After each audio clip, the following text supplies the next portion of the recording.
They say in Africa that if a man laughs too loudly at another man's misfortune, thunder starts sharpening its cutlass. And in Agbon village, thunder had been waiting a long time. Welcome, my friend. Today's story will take you to a place where goats join family meetings. Poverty has a sense of humor and kama dances in rappers. But before we begin, please do me one favor. Click like, subscribe, and comment, but only if you really enjoy stories that remind you of roasted corn and your grandmother's bedtime warnings. No pressure. Now, dim your lights, turn on your fan, adjust that wrapper, and maybe grab a snack, preferably one that won't scream when you bite it. Tonight, we're diving into a story about greed, ghosts, and a calabash with better spiritual Wi-Fi than most pastors. Tell me, have you ever met someone who thinks they own the whole world, including your shadow? Have you ever seen a man so proud that even his mirror refuses to show his reflection? And have you ever wondered what happens when a rich man mocks a widow's tears? Congratulations, you've just woken up in Agbon village, somewhere between the invention of the palm wine god and the first person who tried to fry a snail without permission. Welcome to the widow's calabash. You arrive in Agbon village, a place so dry that even the river had left to search for work. The sun didn't just shine, it shouted.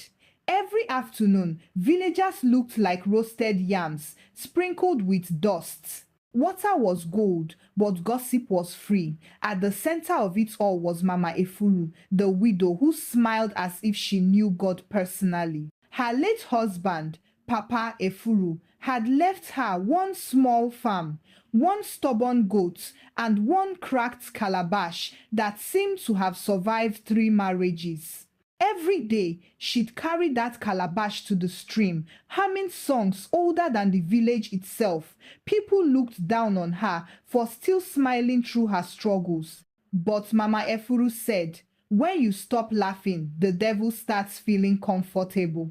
Meanwhile, Chief Obidike, the village landlord, had been watching not because he admired her strength, but because greed never sleeps.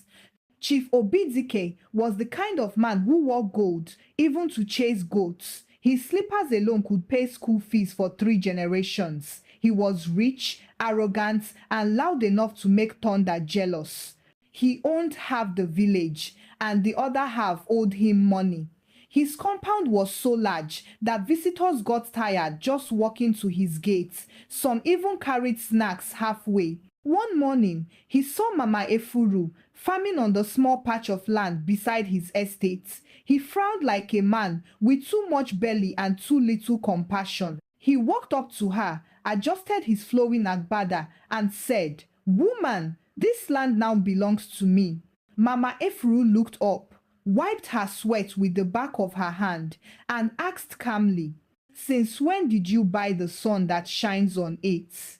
The chief laughed. "You're too poor to understand ownership." He pointed at her old calabash and said, "Even your poverty is leaking."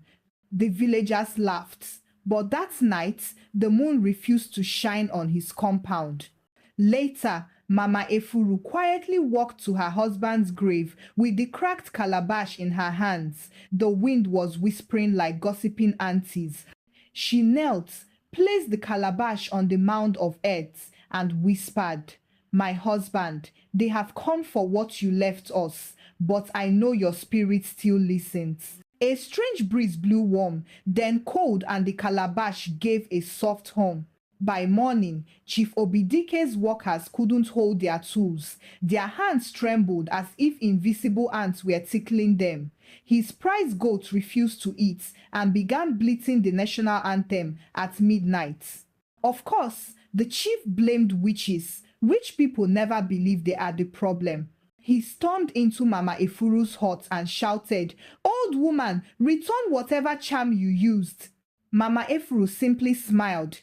"Chief, when the earth complains, even the wind listens." The chief left, furious, unaware that each insult he threw was being noted by the calabash, patiently. A week later, Chief Obidike threw a massive feast to celebrate what he called victory over poverty. He had finally seized Mama Efuru's land through bribery, threats, and a smile sharp enough to cut onions. The village came to eat. Some came hungry, others came to gossip. The drums were loud, the palm wine flowed freely, and Chief Obidike was in full performance mode. Then, as a final act of mockery, he lifted Mama Efuru's old calabash, the same one he had taken from her hut, and used it to serve himself palm wine. "Let this be a lesson," he boomed, "that the rich drink from the cups of the poor." The crowd laughed. He drank deeply. Then the laughter stopped. The chief froze, eyes wide, throat tight. The wind grew cold. He coughed, wiped his mouth, and whispered, "Why does my wine taste like river mud?" From that night, things began to disappear.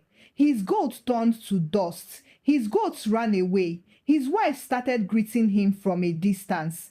Every drop he drank from that calabash took something his land, his wealth, his pride, and secretly gave it to the widow's son. By the next moon, Chief Obidike had nothing left. His agbada had become a wrapper. His slippers had developed independence.